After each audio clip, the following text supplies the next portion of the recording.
আসসালামু আলাইকুম রহমতুল্লাহি ওয়া বারাকাতুহু। মুসলিম হিসেবে আমরা সবাই কম বেশি আল্লাহ তাআলার কাছে দোয়া করি।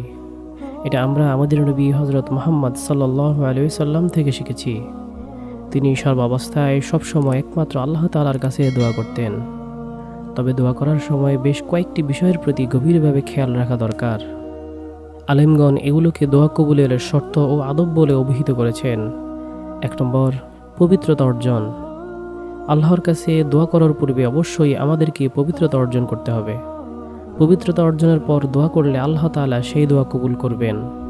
তবে অবশ্যই আপনাকে হালাল খাবার ও বৈধ পথে জীবিকা অন্বেষণ করতে হবে। কারণ আপনি যদি হারাম খান তাহলে তো আপনি পবিত্র থাকতে পারবেন না। তাহলে আপনাকে অবশ্যই হালাল খাবার খেতে হবে। ২ নম্বর, বিনয়ের সঙ্গে দোয়া করা। বিনয়ের সঙ্গে দুহাত তুলে দোয়া করা। হযরত আব্দুল্লাহ ইবনে আব্বাস রাদিয়াল্লাহু তাআলা থেকে বর্ণিত, রাসূল সাল্লাল্লাহু আলাইহি সাল্লাম বলেন, আল্লাহ তাআলার নিকট হাত তুলে হাতের তালু সামনে রেখে দোয়া করো, হাত উল্টো করো না। দোয়ার শেষে উত্তোলিত হাত মুখমণ্ডলে বুলিয়ে দাও। ৩ নম্বর, দুহাত তুলে দোয়া করা। বিনয়, নম্রতা ও দাসত্ব প্রকাশ করার জন্য দোয়ার সময় দুই হাতের তালু আসমানের দিকে রাখতে হবে এবং হাত সম্পূর্ণ সম্প্রসারিত করে দুহাতের মধ্যে ১ অথবা ২ আঙ্গুল পরিমাণ ফাঁকা রাখতে হবে। হাত কসলানো, রশি পাকানোর মতো হাতের তালু ঘষাঘষি করা দোয়ার আদবের খেলাফ। মনে রাখবেন, আপনি শাহের দরবারে হাত তুলেছেন, তাই এখানে কোনো ধরনের অমনোযোগিতা কাম্য নয়। এছাড়া দোয়া শেষে দুহাত তুলে দোয়া করে দোয়া শেষে হাত দুটি মুখমণ্ডলে মুছে নিবে। হাদিস শরীফে বর্ণিত আছে, যে হাত আল্লাহর দরবারে উত্তোলিত হয় তা একেবারে শূন্য অবস্থায় ফিরিয়ে দিতে তিনি লজ্জাবোধ করেন। ৪ নম্বর, আল্লাহর প্রশংসা ও দুরূদ শরীফ সহ দোয়া করা। আল্লাহর প্রশংসা যেমন আলহামদুলিল্লাহি রাব্বিল আলামিন দোয়ার শুরুতে বলা, এছাড়া ইসমে আজমের সহিত দোয়া করা উত্তম।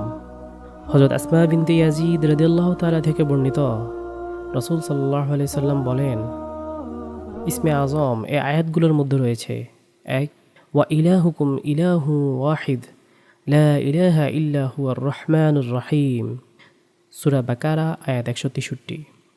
২ নম্বর আয়াত, আলিফ লাম মিম আল্লাহু লা ইলাহা ইল্লা হুয়াল হাইয়ুল কাইয়্যুম, সূরা আল ইমরান আয়াত ১। হযরত আনাস রাদিয়াল্লাহু তাআলা থেকে বর্ণিত, তিনি বলেন, আমি একদিন রাসূল করিম সাল্লাল্লাহু আলাইহি সাল্লামের নিকট বসেছিলাম। একজন লোক সেখানে নামাজ পড়ছিল।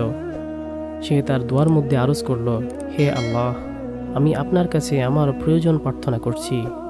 এই ওসিলায় যে প্রশংসা ও গুণকীর্তন আপনারই জন্য উপযুক্ত। আপনি ছাড়া কোনো মাবুদ নেই। আপনি পরম দয়ালু, অসীম অনুগ্রহদাতা এবং পৃথিবী ও আকাশমণ্ডলীর স্রষ্টা। আমি আপনার কাছেই আপনার অনুগ্রহ চাই।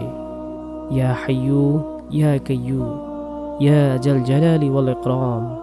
রাসূল করিম সাল্লাল্লাহু আলাইহি সাল্লাম বলেন, এই বান্দা আল্লাহর ইসমে আজমের উসিলায় দোয়া করেছে। এই উসিলায় আল্লাহর কাছে দোয়া করলে দোয়া কবুল হয় এবং আল্লাহর কাছে কোনো কিছু চাইলে আল্লাহ তাআলা তা দান করেন। অপর এক হাদিসে এসেছে, হযরত রাসূল মাকবুল সাল্লাল্লাহু আলাইহি সাল্লাম বলেছেন, যে ব্যক্তি দোয়া করার পূর্বে দুরূদ শরীফ পড়ে তার দোয়া অবশ্যই কবুল হয়। মহান আল্লাহ তাআলা অসীম দয়ালু। দোয়ার কিছু অংশ কবুল করে অপর কিছু অংশ কবুল না করা তার স্বভাব নয়।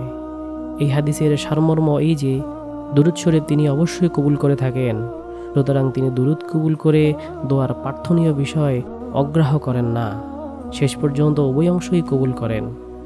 হযরত আবু সুলাইমান দারানী রাহমাহুল্লাহ বলেন, যে ব্যক্তি আল্লাহর কাছে দোয়া করে তার উচিত প্রথমে দুরূদ শরীফ পড়া এবং দুরূদ পড়ে দোয়া শেষ করা, কেননা আল্লাহ উভয় দুরূদ কবুল করেন।